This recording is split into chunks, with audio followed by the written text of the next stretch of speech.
You are listening to a Clarkesworld Magazine podcast with your host and narrator, Kate Baker. Greetings, Clarkesworld citizens. I hope this podcast finds you extraordinarily well. This is our fourth story for the month of November 2020, issue 170. I hope you're hanging in there. I know it's tough, but you got this. We've got this together. Anytime you put on your headphones or listen to me on a drive, or while doing the dishes or whatever else that you do to listen to this podcast to help you relax, you're already taking one step for you to combat all of the things that are happening. And that is important. So thank you for your ongoing support. I wouldn't be here unless it was for you.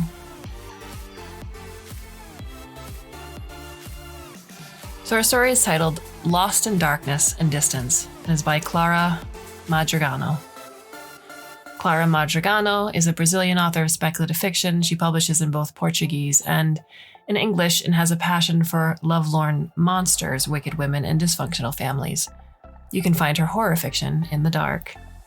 You can find her at claramadrigano.com.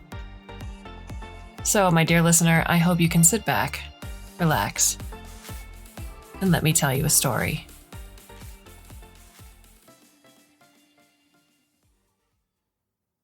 Charlie wasn't a ghost standing in the corners of the house, but at the same time, he was everywhere.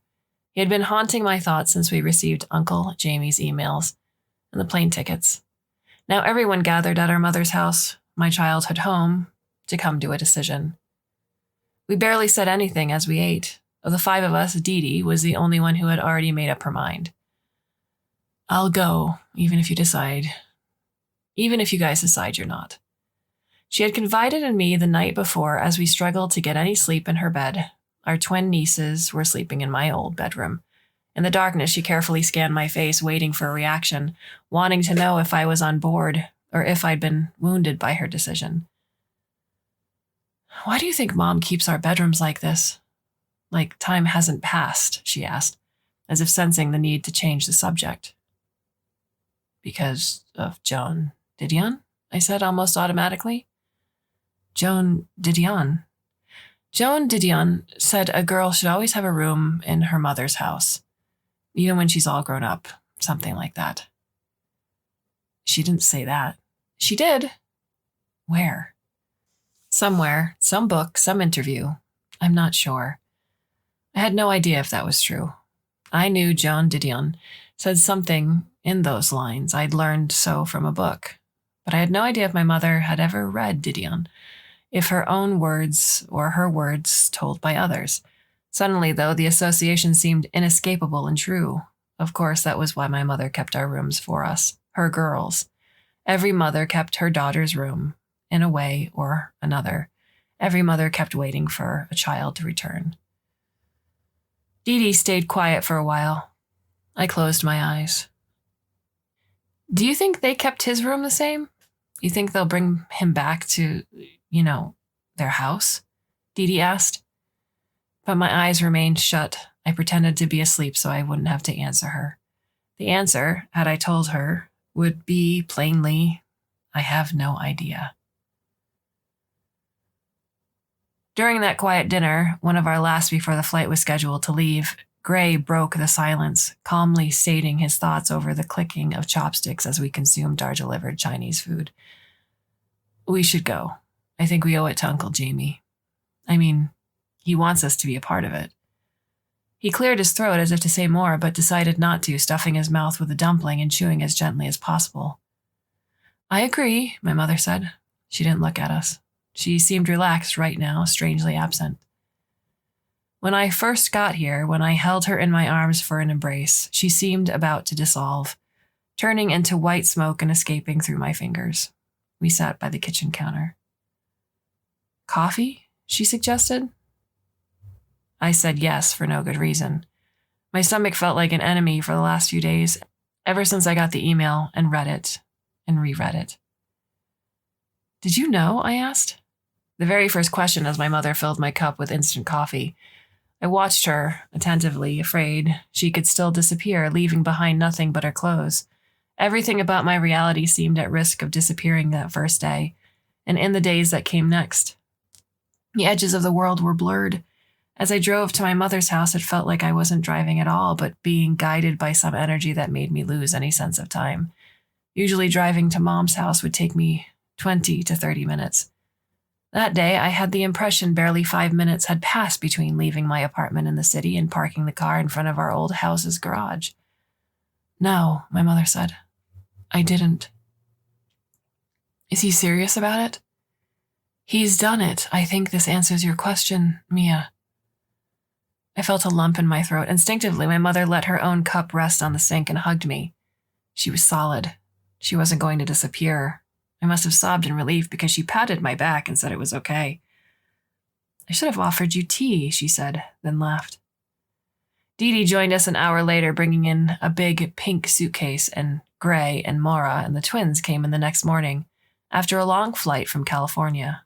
My nieces were finicky, annoyed at the sudden emergency trip. They wanted to go to Disney. It's not Disney. It's more special than Disney, Maura would say, and then she'd look at me as if asking for some guidance. How could I even begin to explain what was happening? My nieces had never met Charlie. They had no idea what any of that meant. But there's going to be a beach, and you and your aunts, Dee Dee and Mia, can play the whole day. My sister-in-law added, Hey, maybe you can even play with dolphins. Were the dolphins at the island? I don't know. It had no name, the island. At least the papers never mentioned a name. I couldn't Google it. I couldn't find any information on its precise location among the other Caribbean islands. I'm going, I finally said, during that last dinner, after Gray and Mom had made their opinions known. My family seemed a bit surprised, either by the high pitch I'd used when announcing my decision or by the decision itself. My brother's sad brown eyes, Mom's alert expression. They watched me, afraid I'd break into pieces.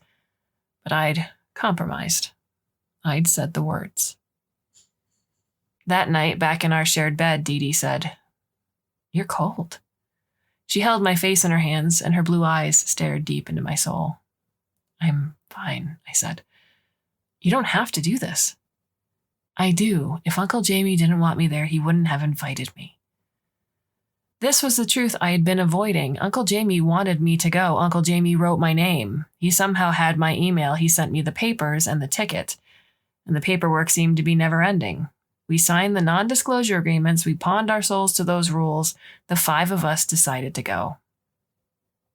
And we're doing it together, Dee Dee said, while in bed, stroking my cold cheeks. Charlie was the first boy I ever kissed. I knew there was something inherently wrong about kissing your own cousin, but at 12, I'd been devouring historical fiction and biographies of great women and queens. I'd been drowning in 19th century romances I still didn't fully understand, and the idea of kissing your cousin, even marrying him, didn't seem so strange.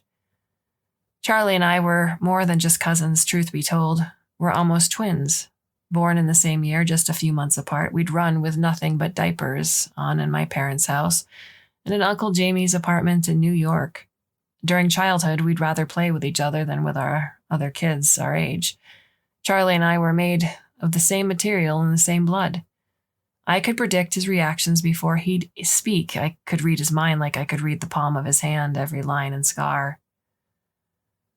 On the day I kissed Charlie during our summer vacation, watching the glimmer of the lake right in front of the cabin my father usually rented, we had been swimming for a good part of the morning, and the sun added a sheen of gold to Charlie's brown skin, his damp curls darker than ever. I kissed him when no one was looking, behind a tree, where I took a break to hide. Leaving my flowery bikini made me look stupid and childish near Charlie's changing body, the height and the lean muscles he had been gaining during that summer. Puberty making him more and more of a young man than a boy. He came to check on me, asked me if I was okay, and I said yes. He told me to come and join them. He, Gray, and Dee Dee by the lake. Charlie gave me his hand. As I took it and got up, it happened. I kissed him, standing at the tip of my toes, our lips touching for a brief moment. I couldn't taste him properly. I tasted the water instead and a bit of shame. His brown eyes widened with surprise as I stepped back, astonished as to what I had just done. But Charlie laughed, a kind laugh. Such a rare thing to hear from a boy. "Don't worry," he said. "I won't say anything." He kept his promise. Summer was reality suspended. It was another world after all. We went back to the water. We dared ourselves to swim faster than the other. Charlie would always win, but we still played the game. He'd beat Gray, and even me, the best swimmer among my siblings. We'd blink, and there he'd be. Charlie in the far distance, a dot in the immensity of the lake, waving at us.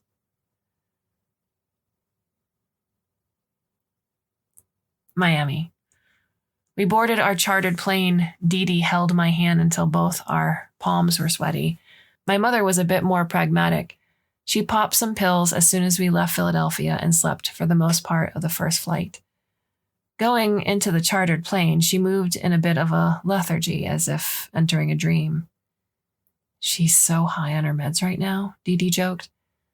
My nieces were the only ones that had some sort of fun. They'd press their faces against the window and pretend to see heaven. "Mama, where are the angels?" they'd ask. "They live up above, darlings. You can't see them from here," Maura said. "Don't stare at the sun. It'll hurt your eyes." Angels. Angels and miracles. My head was suddenly filled by a distant choir of plump cherubs. I laughed instinctively. The last night, I packed my bags as if I were going on vacation, swimsuits, denim, dresses. I wasn't sure of what I was doing. I should have thought of a nun habit, something appropriate to witnessing a miracle. This wasn't a vacation. But the island we landed on was everything you could expect from a perfect vacation spot. Caribbean blue sea and white and hot sand. People stretching unfolding chairs by the beach and having colorful drinks served by men dressed in blue aprons. A big, luxurious resort, the color of cream, the color of sand. That wasn't really a resort.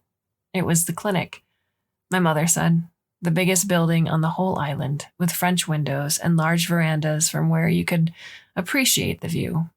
Behind the great wooden doors, already open to us, we were greeted by a life-sized reproduction of Michelangelo's David, and I tried not to snort. Only later, when we already had a room for ourselves, Dee Dee would say, "Very in your face, don't you think?" She meant what they did in the clinic and how David encapsulated it perfectly. "We are Jamie Ocampo's guests," my mother said to the receptionist, who then produced even more paperwork waiting for our signatures. Women in dark blue, with harmless expressions, confiscated my niece's iPads and everyone's phones. The suite I'd be sharing with Dee Dee was huge, the size of the bathroom, with a bathtub big enough for both of us.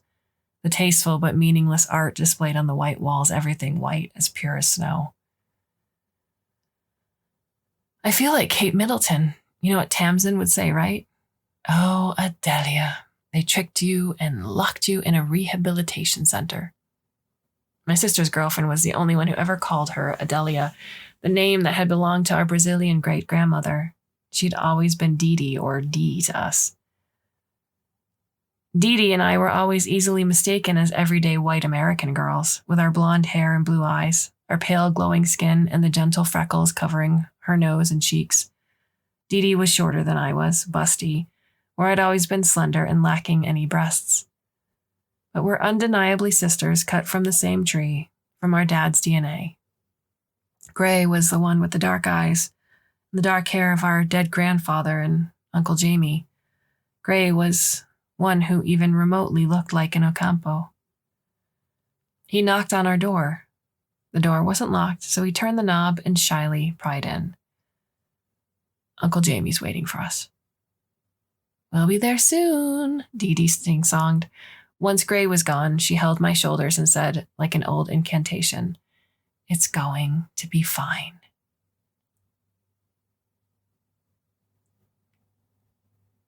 Uncle Jamie and Aunt Sarita were waiting at the beach. Aunt Sarita, hiding behind huge sunglasses, lifted one thin arm and waved at our little procession, while Uncle Jamie came ambling over the sand for a proper greet.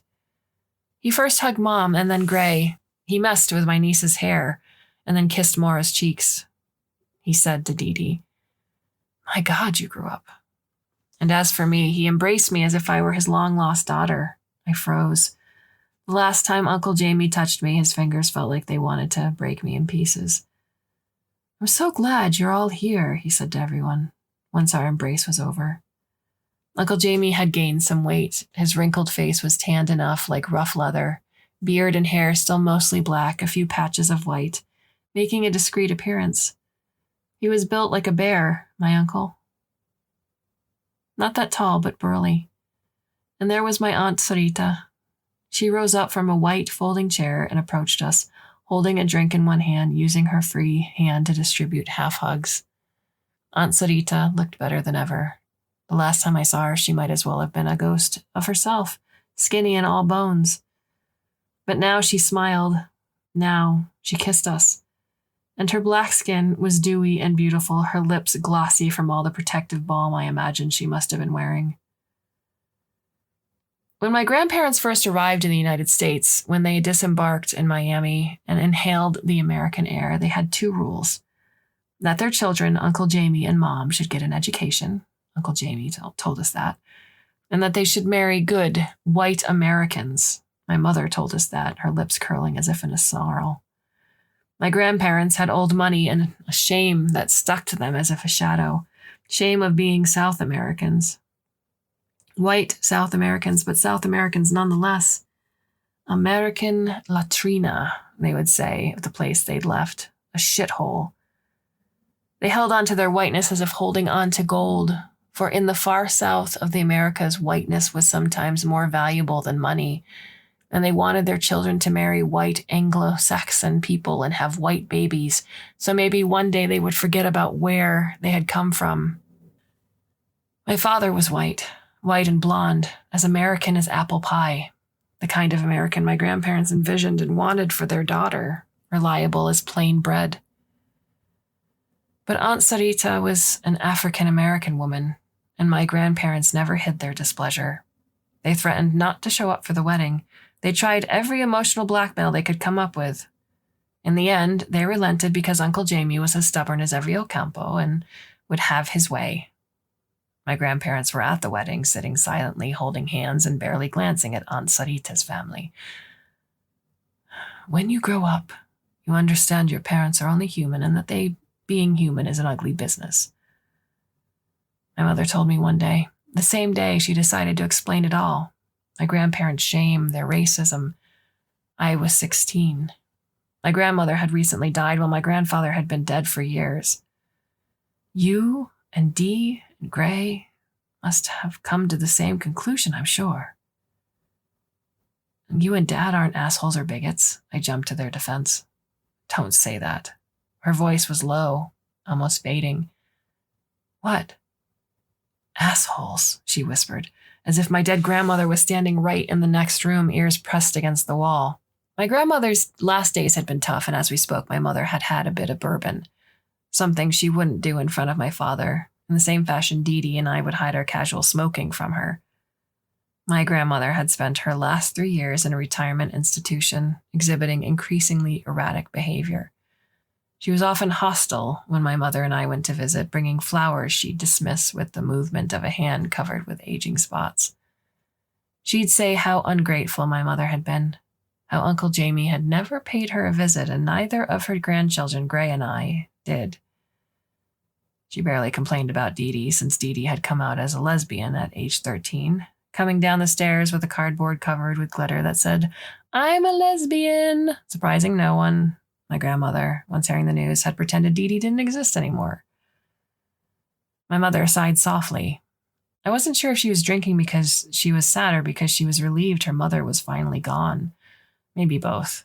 As much as we tried not to, we'd always make excuses for our parents' behavior, even when they hurt us. During the twilight of a dying parent's life, we'd airbrush whatever we could. But parents did the same with their children, I thought. Every big flaw swept under the carpet, every minor good magnified and turned into glory. When we are yet to be born, just tiny tadpoles swimming inside our mother's belly, our parents already dream wonderful things about us, about the people we will become. Before our first breath, their mind is already spinning stories for these fictional selves they'll imagine will be one day. Where is he? My mother asked Aunt Sarita. You'll meet him soon. Dinner? Tonight? She said, like it was a casual invitation and not what had brought us there in the first place. Oh, look at them, these babies.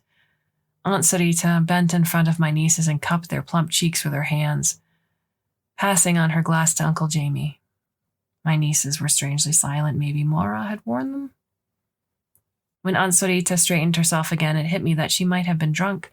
All the good humor and the kissing and the way her feet danced over the sand when she took a few steps back, Uncle Jamie holding her by the elbow. This place is beautiful. It's paradise. You'll love it, she said. Dee Dee whispered to my ear. Is that one of them? In the distance, a man and a girl meandered by the shore. The man was dressed like your average middle-aged white tourist, flowery shirt and khaki shorts. He had gray hair and a pink face drenched with too much sun. The girl wore a white dress, but the wind waved gently. Father and daughter, I concluded. I think so, I said to Dee Dee. Holy shit. Dee Dee's whisper was ever lower that time. I put on a new dress, black but ordinary, a dress that stated nothing beyond its pristine shape. New, adequate. I combed my wet blonde hair and then sat at the edge of my big bed waiting for Dee Dee. I remembered my breathing exercises, the ones I learned years ago while in therapy, and put them to good use. Dee Dee caught me in the midst of it. She thought I was having a panic attack. It won't be that bad, I swear, Dee Dee said, holding my hands, forcing me to get up in a single movement, as if asking me for a dance. And I believed her because I would have grabbed onto any promise at that point. Uncle Jamie and Aunt Sarita had a whole apartment inside the clinic, a large place with white walls, 3 bedrooms, and a long dining table and chandeliers. In one corner of the living room, there was a black grand piano. The ghost before the real ghost. Breathe, I told myself, just breathe.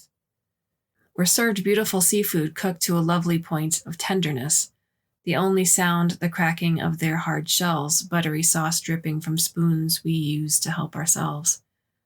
I barely ate. The shrimp tasted good and tasted like paper at the same time. I wished for nothing but one of my father's spaghetti, the creamy tomato sauce that I'd been raised on. With my fork, I pushed the food aside, and then to the other side. I considered the shape of those creatures that had once lived underwater, in the silence of the deep sea, unaware of the things that had haunted us. Human beings. Here he comes, Aunt Sarita said, and I froze. And here he came, the final ghost, a boy with dark skin that under low light shone like bronze. A boy dressed in white. That easy and benevolent smile, the shyness as he stopped and stared at us, looking for permission, I imagined. Sit, darling, Aunt Sarita said. We were unable to utter a single word. Our eyes were locked on the impossible figure before us. Charlie reborn. Charlie made himself again, as David sculpted from marble. From his smooth, curly hair to the dimples that only ever revealed themselves when he couldn't contain a smile. And he looked at us as if we were somehow a miracle too. Aunt Sarita gestured at a chair, and he sat down. What do you want? Aunt Sarita asked, and Charlie shook his head and laughed. Charlie's laugh. Aunt Sarita got him a bit of everything, and Charlie took his knife and fork and ate slowly, a hint of surprise here and there, as if the taste was something new and magical. Can you eat real food? One of my nieces asked. The unexpectedness of that particular question forced Dee Dee to hide a laugh. Gray shot a look at Mora, whose face was now red, so she had told the twins what this new Charlie was.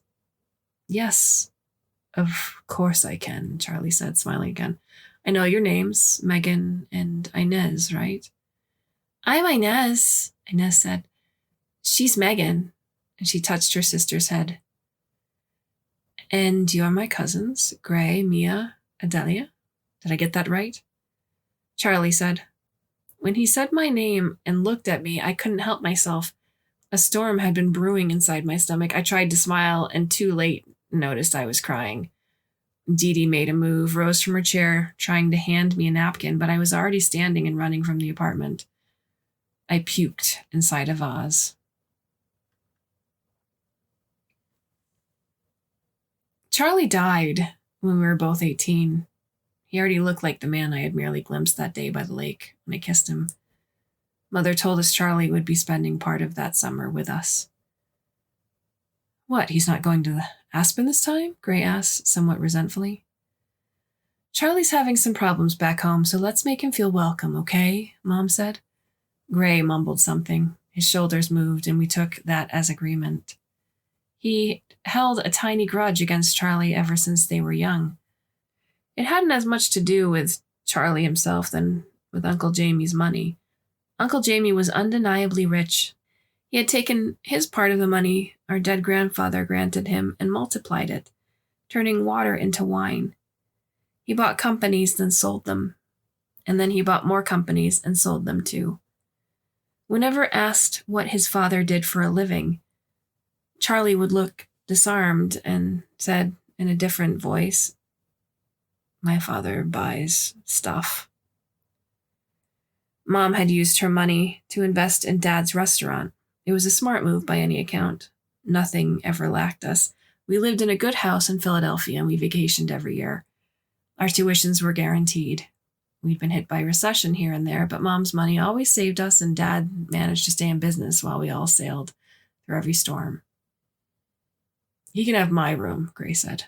Maybe I should go back to San Francisco earlier. Gray was a sophomore in Santa Clara University. He was back for summer so he could help Dad with the restaurant, but he had long dreamed of a summer job away from the kitchen and the sweet smell of pasta sauce, away from us.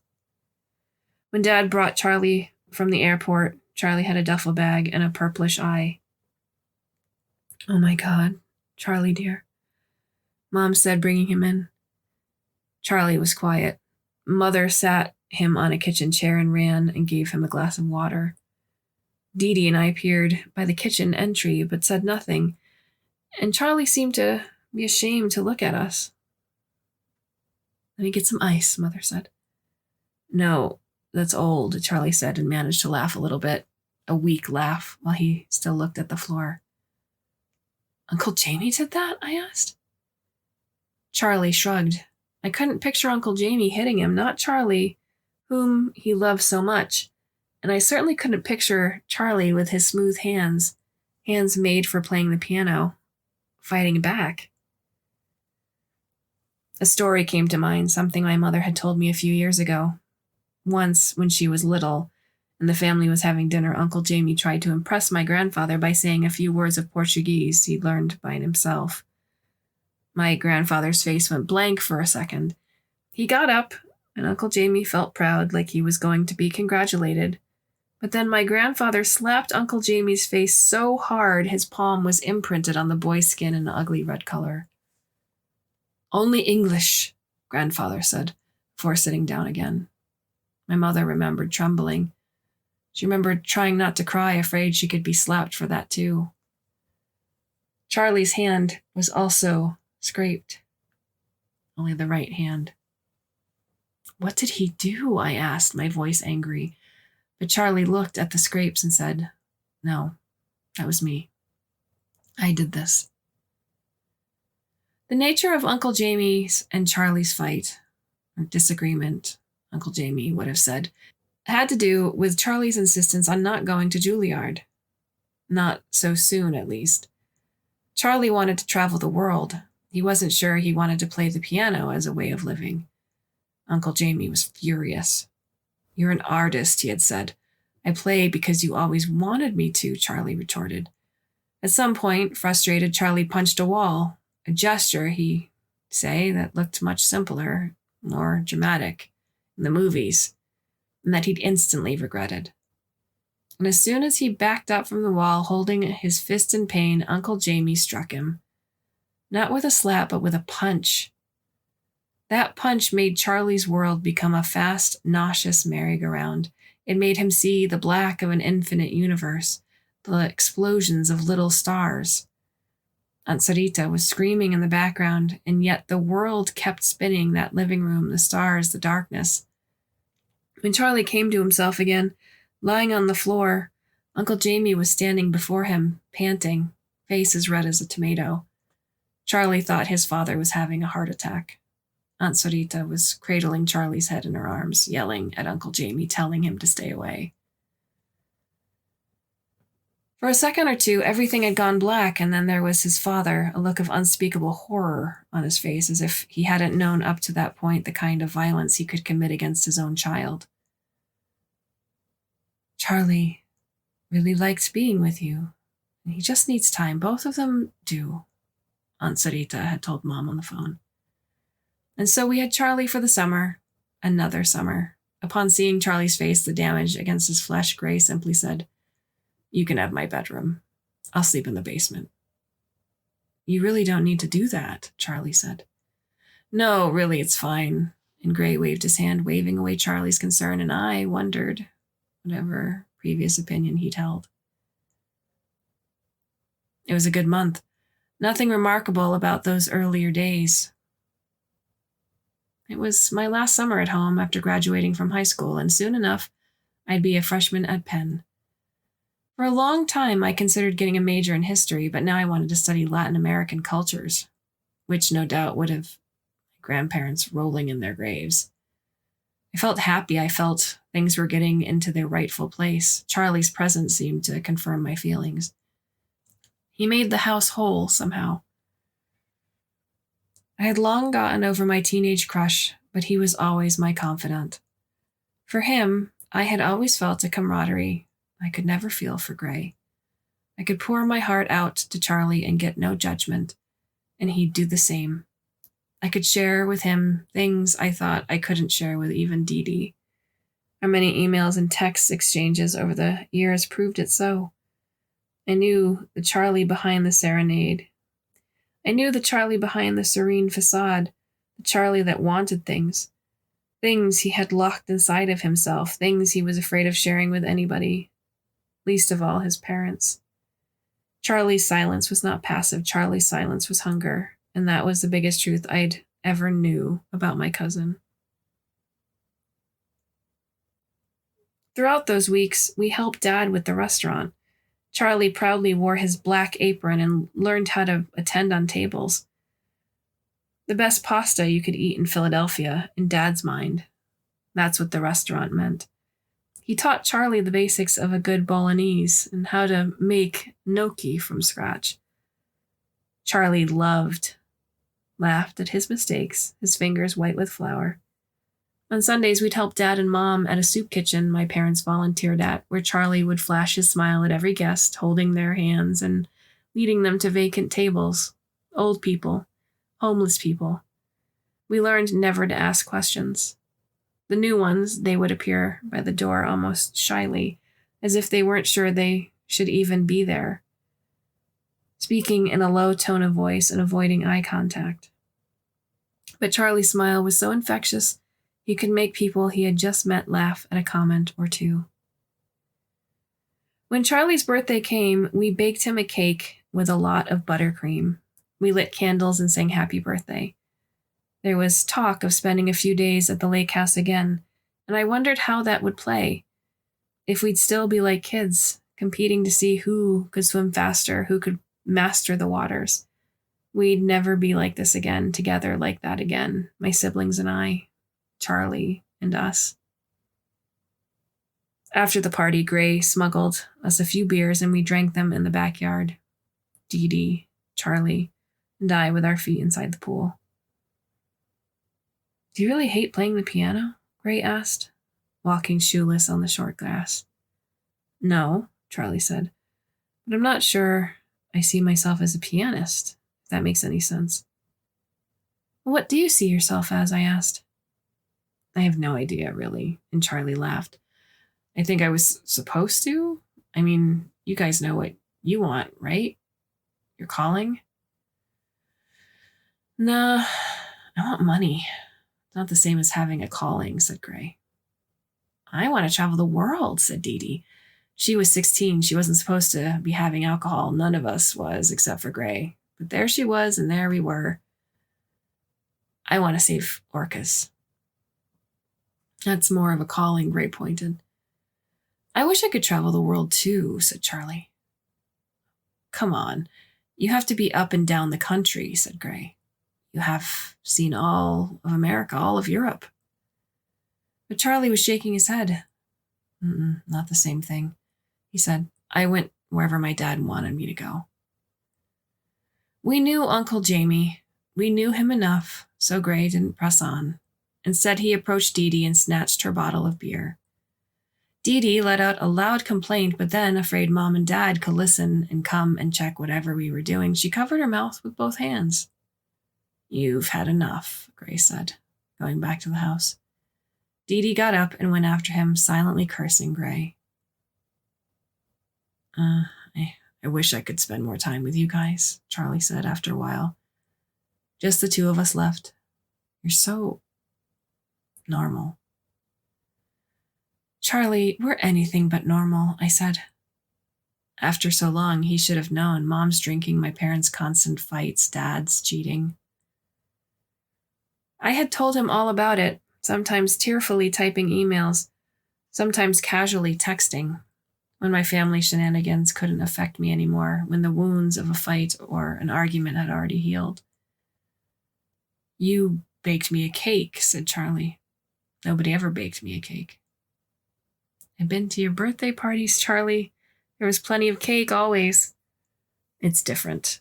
Mom had our cakes delivered from the best bakeries in the city, and then she dresses it like it's a party.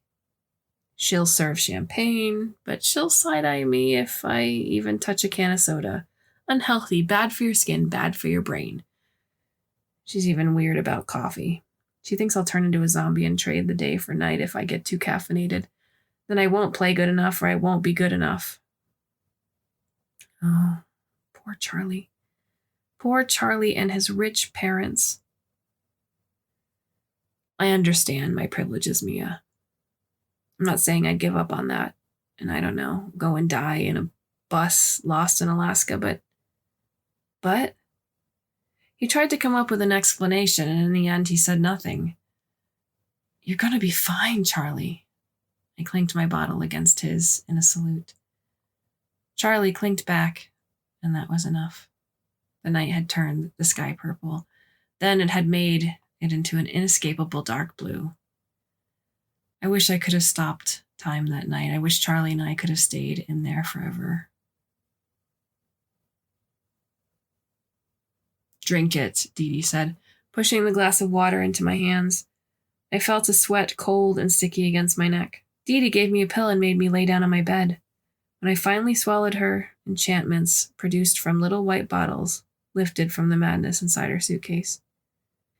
I can't believe I did that, I said. I felt feverish too, and I wonder if there was something accusing in my eyes because Dee Dee hesitated a bit. I know I said I would be okay, but you know what? You can't really plan for shit like this, she said. It happens. It's fine. It's not fine. Uncle Jamie and Aunt Sarita must hate me more than ever. Dee Dee didn't dignify me with a response. She covered my body, now half naked, only my bra and panties on, and tucked me in as if I were her baby. I slept fast enough, deployed of any energy. At some point, I felt my mother entering the room and sitting by my side, smoothing my hair as she once did when I was a child, and then a teen. I imagined I heard her voice, speaking softly to Dee Dee, and Dee Dee answering in the same way, maybe afraid they would wake me up. And then, darkness. No dreams, not a soothing sleep, just darkness. I woke up feeling my throat sore. Dee Dee wasn't in the room, so I put on some jeans and an old tank top and left. I didn't go to Uncle Jamie's apartment. The mere thought of it, of facing him and Aunt Sarita again, made me sick. I went to the large veranda the clinic had, with tall white pillars and cushioned wicker chairs. A man in a blue apron appeared as if out of nowhere and asked me if I wanted a drink. I ordered some orange juice. I could see the beach from where I sat. I could see Dee Dee playing with the twins on the sand. And then my heart almost skipped a beat when I saw Charlie leaving the water, getting his curls away from his face. He had a companion. The girl Dee Dee and I had seen when we first arrived, walking with her father. Only the girl wasn't exactly a girl. Next to Charlie, she seemed a bit older, more of my age, in her late 20s or very early 30s, than Charlie's 18. They were talking at ease, laughing.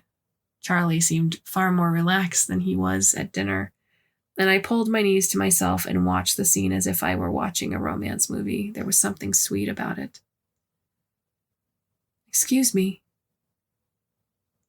Excuse me. I turned my head and saw the girl's father sitting down on another wicker chair. His day had certainly come to a fast start. He held a sweaty glass of margarita, his face more wrinkled than I'd imagined. We were watching the same thing. Charlie and the girl getting out of the water in their white bathing suits, young and so alive under the sun. He's always been a good swimmer, I said, pointing at Charlie. He's yours? The man asked. He had an aquiline nose, a little crooked by a deviated septum. No, I mean, yes, he's my cousin. Was. The man nodded. While holding his margarita, extending a finger only, he pointed at the girl. That's my wife. Wife? I couldn't hide my shock. I replayed that first time I saw them on the beach. I had mistook their interactions, thought of father and daughter. I felt bile rising up through my throat, and the man must have noticed. God, I don't touch her. Never did, he explained himself. Although they say they have no rights of their own. That was the most awkward conversation I ever had, by the way. I asked them what was proper and what wasn't. And they kept saying the same thing. You have no rights. They have no rights of their own. But in the tiny letters, if you read the contract closely and carefully, there is. The clinic does not condone violence. Any violent behavior will immediately terminate the contract. He moved his index finger in the air, as if reading a particular invisible line. His smile was hurt and bitter. As if I ever could. I can barely talk to her. She's a different person altogether. I'll be babysitting a girl who lives inside my wife's body for the next 2 years. Cheers to that. And then? Then what? Said the man. After 2 years, I just leave her here? He looked startled. They don't live longer than 2 years. What? They only have 2 years. I don't know why. Something to do with the way they're grown inside those artificial wombs. I don't know. But they don't live longer than that. Their organs start failing, and that's that. No! I signed the contract. I know what I'm talking about. None of them will live longer than 2 years. That's why we move here. We can't take them home. He paused at that word, home. He looked on to the girl who bore the likeness of his dead wife. We can't take them anywhere. We live here for 2 years, and then the dream is over. He laughed. My son told me this was insane, that it was a monstrosity. I should have listened to him. He drank his margarita whole and left the glass for someone else to pick up. He was up and gone before I could say any word. The man with the apron arrived with my juice. I didn't touch the glass. I went to Dee Dee, stood in the berm for a second, then ventured past the shoreline where she and my nieces were. Did you know that they only lived 2 years? I asked, almost shouting. She was close enough to listen. I had entered the water up to my ankles, not caring about my jeans getting wet, my flip-flops making me move in a clownish way. What? Dee Dee asked, pressing her fingers against her eyes. Who? Megan asked. The twins seemed excited. The clones? Don't repeat that, I said. Don't tell this to anyone. And to my sister, I asked again, did you know? No, of course not. Dee Dee seemed genuinely confused. Who told you that? Mia? I sat right there in the water, letting the gentle waves hit my belly, my black tank top. I must have looked the very picture of what miserable was. Inez came near me, patted my head. You won't puke again, Auntie, she said. Dee Dee eyed me with similar concern, and I'm afraid I'd vomit in front of the children in that beautiful sea. I held my nausea down. I cupped my hands, filled them with water, and splashed my face.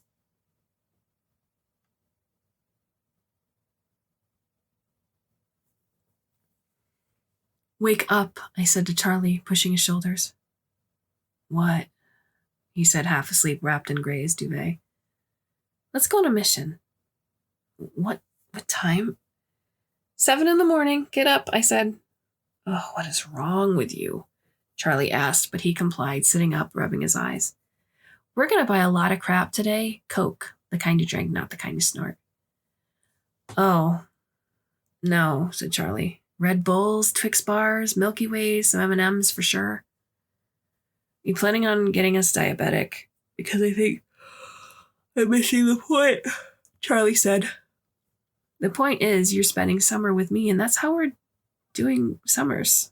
We get shit-faced on candy and things that are bad for skin and our brains, I said. He sighed. I simply shoved a pillow on his face. Nobody was yet awake when I got Dad's car keys. Charlie was still in his pajama pants, wearing an old t-shirt belonging to Gray, and I merely put on a sweatshirt over my own pajamas. Knickers on, the gas running, we hit the streets. I was looking for a nearby 7-Eleven. No music was playing. I wasn't humming any song, nor Charlie was. I suppose if this was a movie, we'd had one last meaningful conversation inside that car. A conversation that would haunt me. But that would bring some meaning to what happened. The truth is, we said nothing to each other. We didn't speak of our family. Morning light shone on the streets shyly, and the parking space of the 7-Eleven was empty and quiet, almost eerily so. That was the scenario. That was how the tragedy was arranged.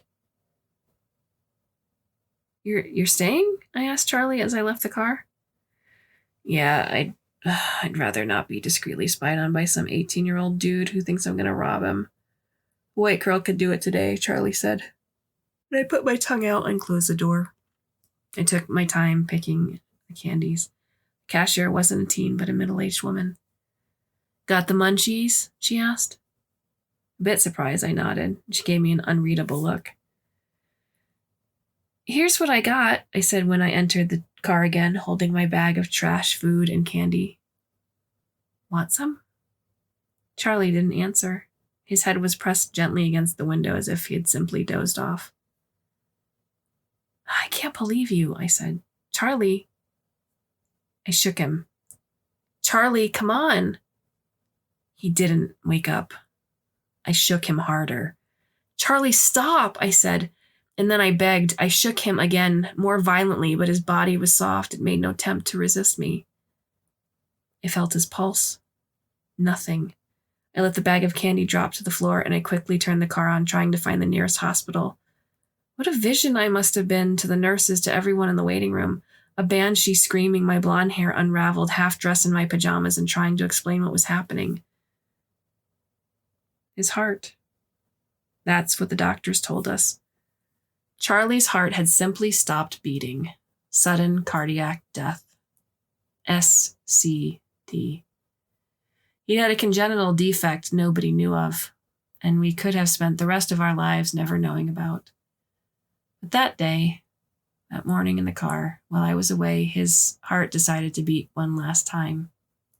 While I was picking some candy bar, Charlie gave out his last breath. Why didn't I feel it? Like a cord being ripped, the golden cord that connected Charlie to me, that connected our blood.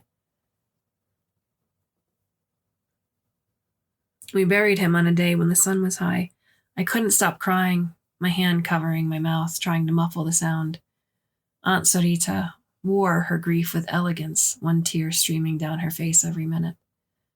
I was a mess. I didn't want to be there, but I could not say goodbye. Uncle Jamie was fighting his own tears, his fists clenched. He kept looking at the hole opened on the fresh dirt. I didn't see his approach. When I did, Uncle Jamie was right on me, heaving in red, and I thought for a split second that he wanted to hug me.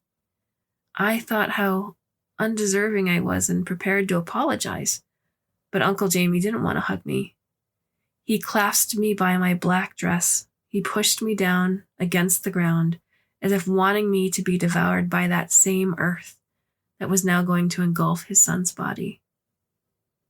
I didn't fight back, paralyzed as I was.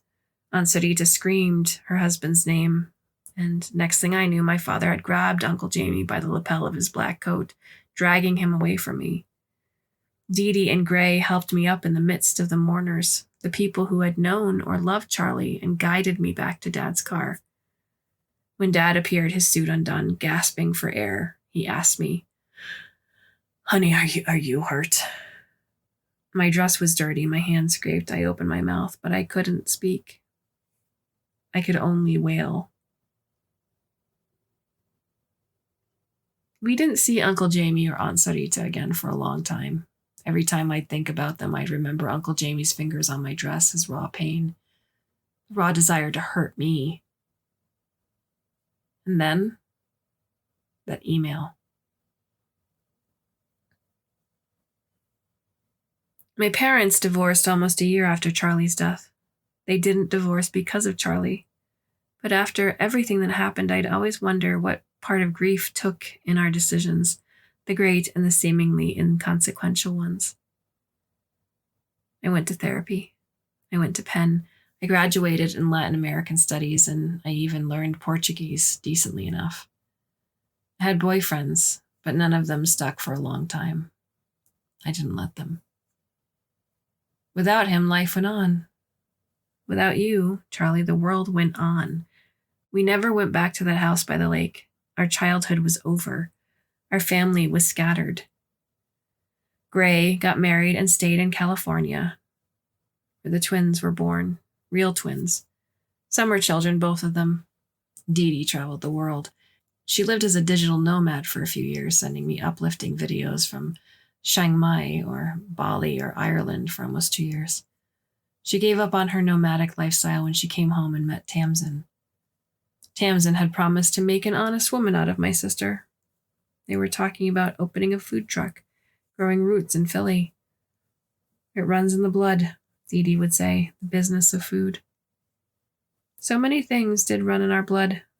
She told me I should jump aboard, but after almost a decade working as an online teacher, I felt the need to go back to school to get a master's. I was trying to figure myself out. And then, again, that email. I heard a knock on the door. I expected it belonged to Gray or even Mom.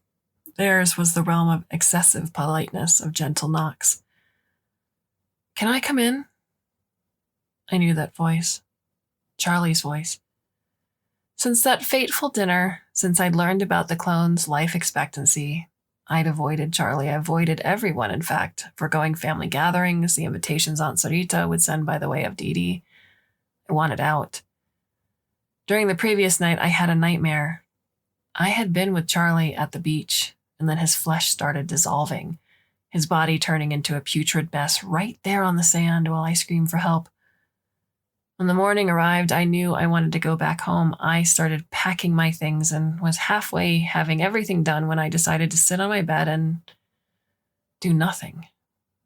Unable to move, all I wanted was to stay under the covers and somehow wake up inside my pitiful apartment back in Philadelphia. Skip the bureaucracy of traveling, skip the planes, close my eyes and open them again and find myself back home. That was my only wish. As if the real nightmare had been on this island. "Yeah?" Charlie again. I smashed the cigarette I'd been smoking in the beautiful stone ashtray the clinic provided. I opened the door carefully, just a slit, unaware of what would actually be waiting for me on the other side. The monstrous version of Charlie, his body melting away, or Charlie, the clone. "Yes?" "Can we talk?" Charlie asked. I hesitated before fully opening the door. I let him in, but I made sure there was some distance between us. I sat on the white armchair we had in our living area, and Charlie dutifully sat on the couch, hands over his knees. He told me, Charlie said. Jamie, my father, he told me what had happened. That you were there when I died. When Charlie died, I said. And if I sounded aggressive, he didn't seem bothered. And I wasn't there. I wasn't with him. He died alone in my dad's car. I know. My father told me that. The way he'd said, father, as if the word felt strange yet on his tongue, as if he was learning from some guidebook. Who he was, who Uncle Jamie was, who I was.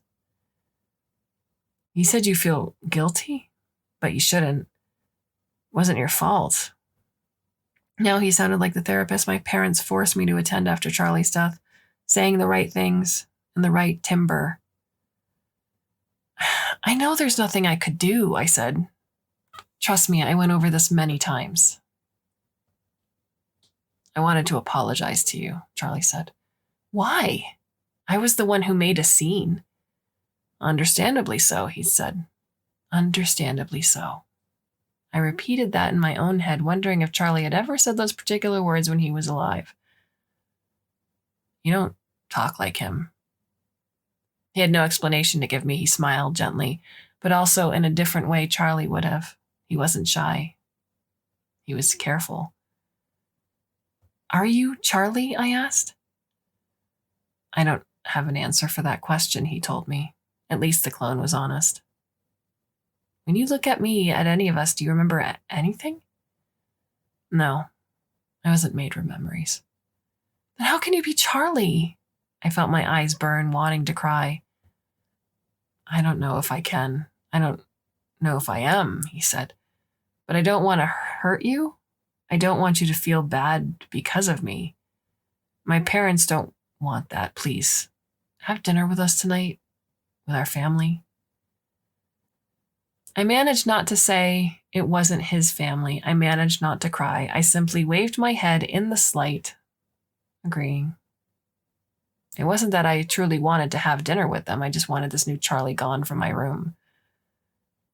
He stood up. Dressed in pure white, he made me think of a cult member. They all did. The 3 or 4 clones I'd seen so far walking around the island accompanied by their loved ones.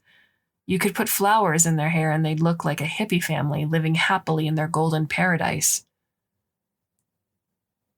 Thank you, Mia, Charlie said, as if I had granted him an immeasurable pleasure. He let himself out. I didn't move from that armchair for a very long time. I put on black pants and a blouse and gathered my hair in a ponytail. Uncle Jamie was the one who opened the door to me. Mia, he said softly, and then he brought me against his chest gently. I'm sorry. For what, I wondered. What had happened during the last dinner or what had happened after Charlie died? It made no difference, not anymore. I accepted his apologies without answering. I was brought in. I was shown my place at the table, and I looked at my mother, who was attentive to my every move. I nodded in her direction, an indication that I was fine. I ate the tender seafood. I didn't freeze when Charlie showed up, and neither Uncle Jamie nor Aunt Sarita tried to make a big thing of it, a grand entrance. Still, there he was, all in white, to mark his difference, for whatever reason it was.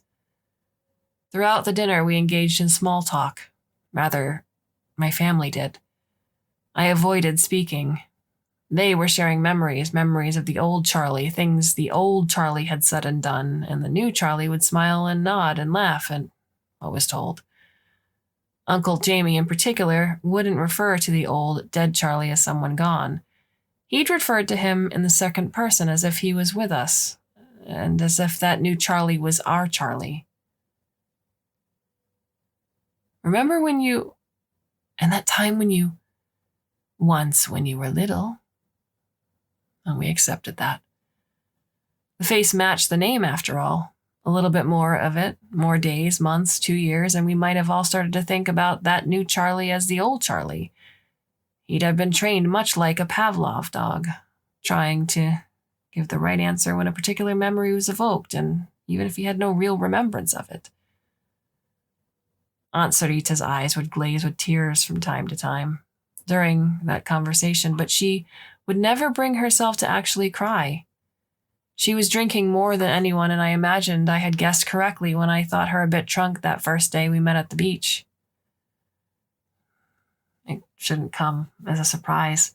Everyone had a different coping mechanism to the wondrousness and weirdness of what was happening. And to be before her own son, whole again, coming back from the dead, to be once more inside her arms, I could understand that mothers kept our bedrooms.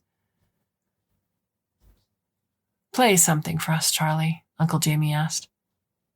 "Yes, play a bit, dear," said Aunt Sarita. Charlie rose from his chair and sat by the grand piano. He touched the piano keys lightly, and then the music started, Charlie's posture impeccable.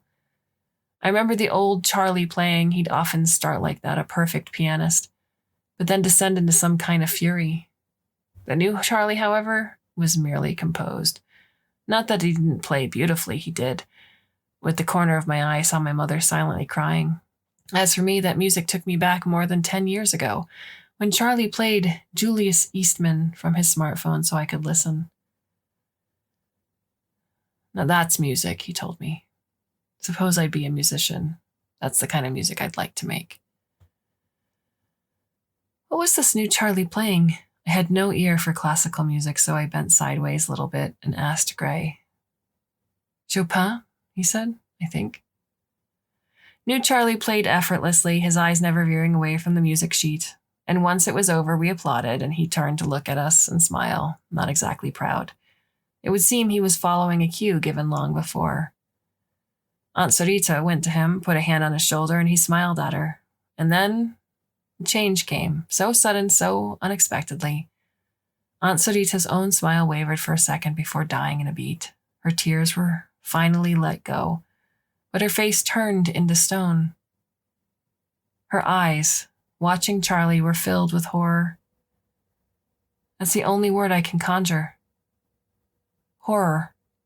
She released Charlie's shoulder almost as if that touch had burned her. "No," she said weakly. Uncle Jamie reached for her, tried to hold her arms, but she turned away from him. She hissed words as her tears wouldn't stop. "Not my son," I thought I heard, and "I've had enough, Jamie." Those last words were loud. They echoed in the room. Aunt Sarita left without looking at us. She shut herself in her suite, the closing of the door like the sound of a thunder. We were left mute. Charlie, still by the grand piano, continued to hold a smile, albeit a confused one. He didn't know what wrong he had inflicted.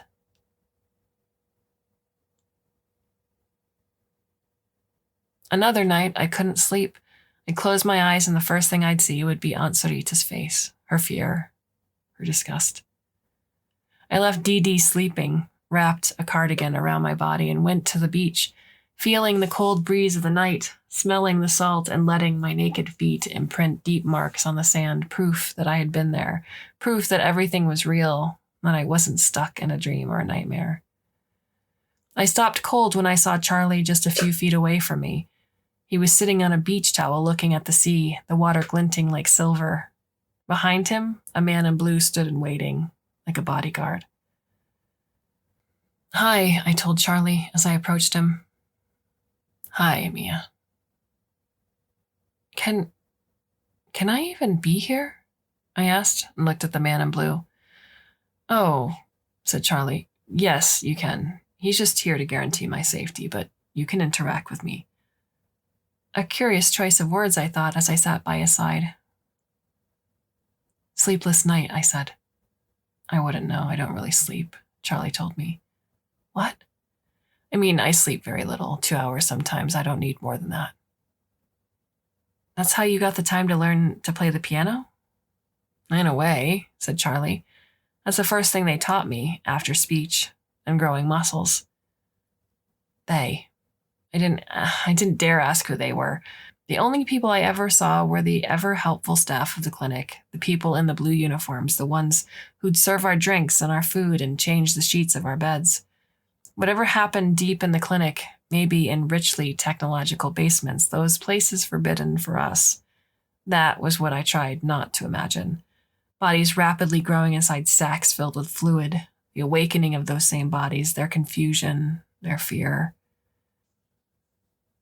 Earlier that night, after we left Uncle Jamie's apartment, Megan had gleefully stated that she wanted to be a clown when she grew up. Maura squeezed her little arm with no gentleness, and sure enough, Megan started to cry. "Don't you dare say that," Maura told her in a furious whisper. "Do you understand?"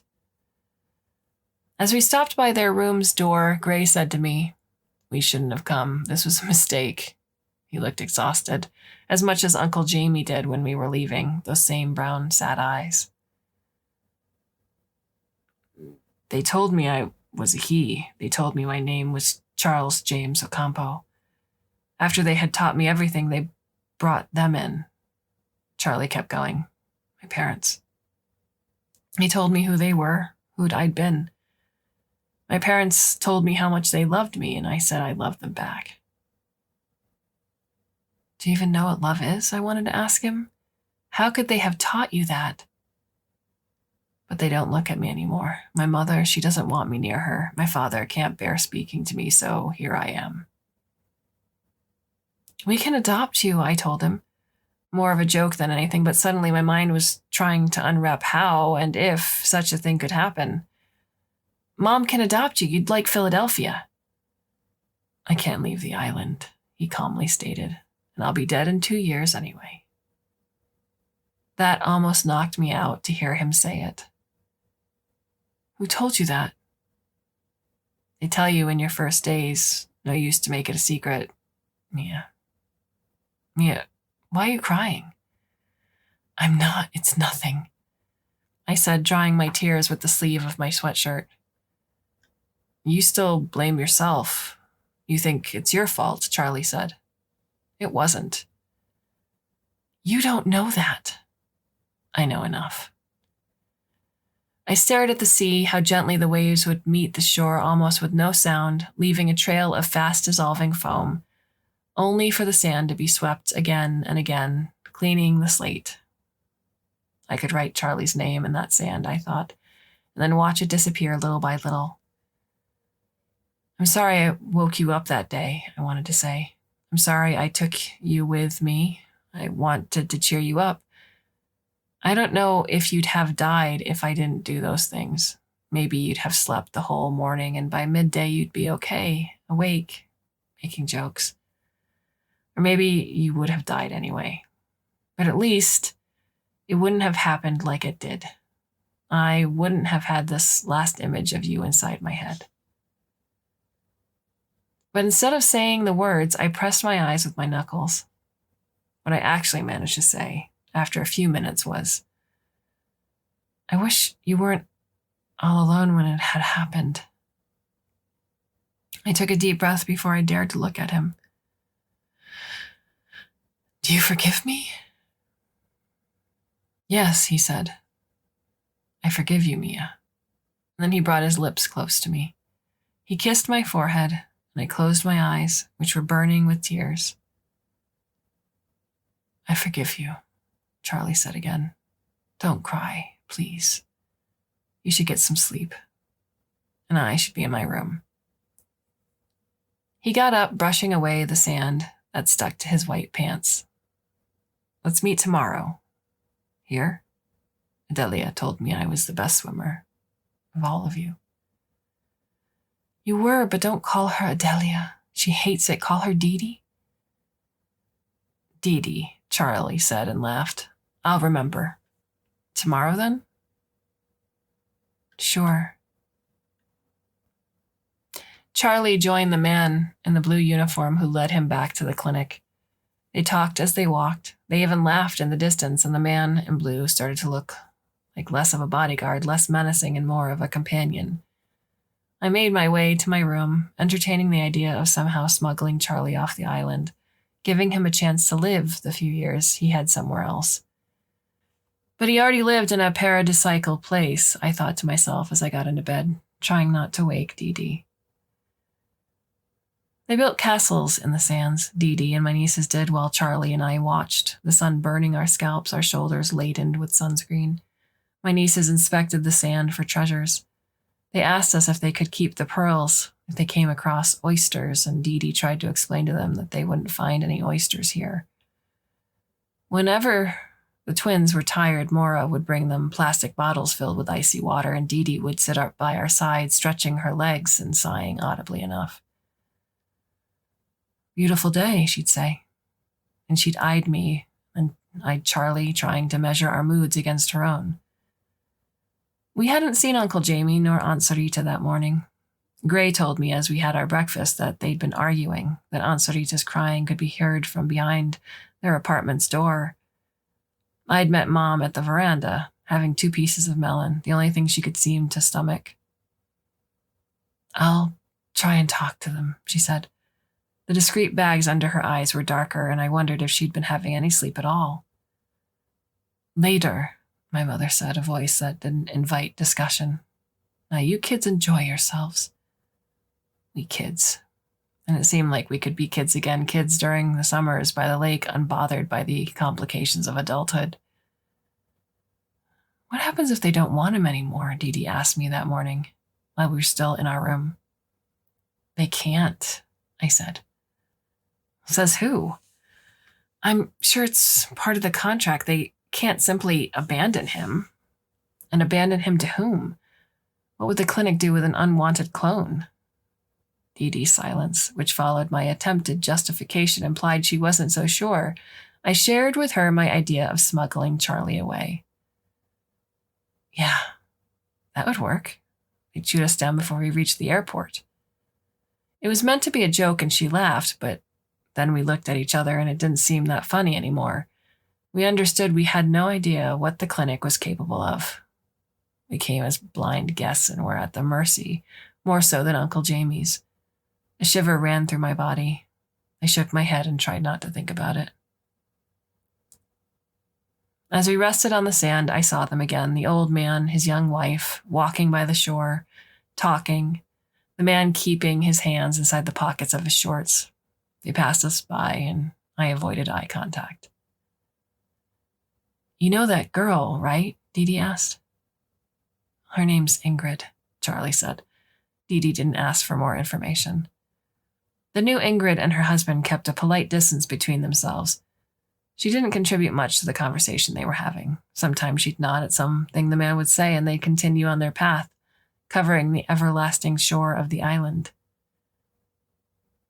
"I spoke to my parents," Charlie said suddenly. I averted my attention from Ingrid and her husband. "Did you?" "They're going back to New York for a while. My mother needs time." Dee Dee and I changed looks.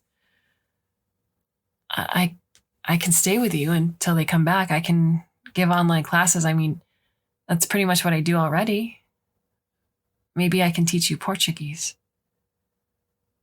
"That would be nice," Charlie said. "Then, should we go?" He moved his head, pointing at the sea. "Yep," said Dee Dee, getting up. The 3 of us got in the water. We went under for a second, and my heart felt heavy. There was so much I wanted to tell Charlie. I wanted to say his parents would be back. They loved him too much. I wanted to say I'd be there. We'd lost time, but we could make up for what was lost. Create new memories. We emerged laughing for no reason, gasping for that good air. My muscles felt a bit stiff. I realized I hadn't swam for a long time, not since I was a teen. I was crying too, for a simple happiness such as that. Charlie kept pushing on. "Wait," I said. I'm not that fast anymore." As if I were speaking to the old Charlie, the Charlie that had all the memories of those old summer days. He stopped. He looked at me and said, just like that, I knew what he was going to do, what he'd probably planned on doing before even the sun rose. "Then don't," he said. He came closer. "I know you're good. I know you'll try, but don't come after me."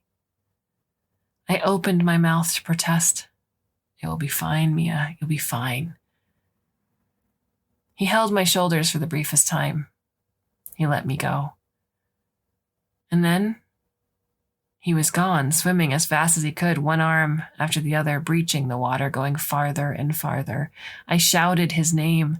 I did what he'd asked me not to do. I tried to reach him, to beat him in the game, but we could never beat Charlie. Mia! This was Dee Dee. She was screaming a pitched, fearful scream. Don't! I couldn't swim that fast, so I stopped, watching Charlie get more distant by the second. I begged him to come back. Inside my head, I begged him to swim back to the island. After a while, I felt a tug on my arm. This is it, I thought. The cord that united us, the cord that never snapped the day Charlie died, is at last breaking, separating us. But it was no cord. That tug was Dee Dee's arms grabbing my waist. Don't, she said again, a voice that could have come from far away, that seemed to reach me from another universe entirely. But she was right there, padding by my side, trying to keep both of us afloat. She dragged me back to the shore, as she'd do with any burden of weight that refused to cooperate. I couldn't function properly. I could only absorb the blurred bits of the world around us, men and women in blue running into the water, raising their voices, ordering Charlie to stop. I knew he wouldn't. Dee Dee brought me to the sand, her arms closed over my chest, as if she was afraid I could slip away. She was sobbing against my neck. Somewhere my nieces were crying and Mara was crying too. I closed my eyes. I didn't see Charlie disappear. I didn't see him going under forever. I let myself go back to our summers by the lake. I pictured him in the distance, waving at us. I waved back.